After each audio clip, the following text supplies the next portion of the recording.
राजीव की मौसी राजीव के बिल्कुल करीब बैठी थी और राजीव से उसकी गर्लफ्रेंड के बारे में पूछ रही थी कि तुम्हारी कोई गर्लफ्रेंड है। तो राजीव ने कहा, नहीं मौसी, मेरी कोई गर्लफ्रेंड नहीं है, मैं इन सब के चक्कर में पड़ा ही नहीं।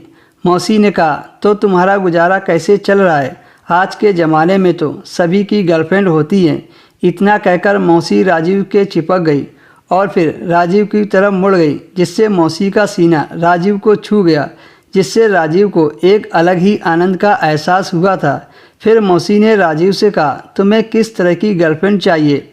राजीव ने तपाक से कह दिया कि बिल्कुल आपकी तरह। मौसी मुस्कुराते हुए बोली, तुम्हें मेरी तरह ही क्यों चाहिए?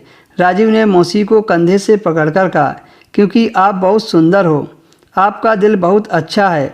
मौसी ने कहा, तुम झूठ बोल रहे हो। राजीव ने मौसी से कहा कि मैं झूठ क्यों बोलूँगा, आप हैं ही इतनी खूबसूरत, आपको देखकर तो कोई भी फिदा हो जाए। काश आप मेरी नज़रों से देख पाती।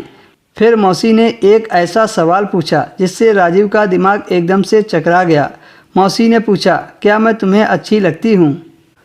राजीव ने कहा, सिर्फ अच्छी, मुझे तो आप बहुत अच्छी लगती हो। अब राजीव को थोड़ा थोड़ा यकीन हो रहा था कि मौसी भी मुझसे रुचि ले रही हैं। राजीव ने कहा, सिर्फ अच्छी, मुझे तो आप बहुत अच्छी लगती हो। अब राजीव को थोड़ा थोड़ा यकीन हो रहा था कि मौसी भी मुझ में रुचि ले रही हैं। फिर मौसी ने अपनी एक टांग राजीव के टांग पर रख दी।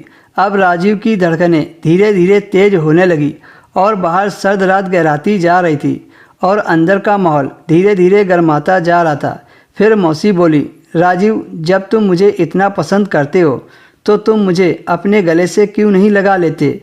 फिर मौसी राजीव की तारीफ़ करने लगी। राजीव को अपनी तारीफ़ से बहुत खुशी मिल रही थी और मिलती भी क्यों ना, तारीफ़ का तो हर इंसान भूखा होता है। फिर राजीव ने मौसी से कहा, क्या मैं आपसे पर्सनल सवाल पूछ सकता हूँ?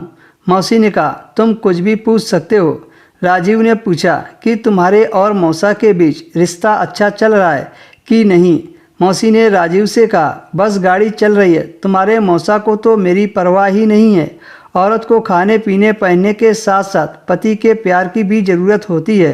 तुम्हारे मौसा तो कहते हैं कि अब हमारी उम्र हो चुकी है, ये सब बेकार की बातें हैं।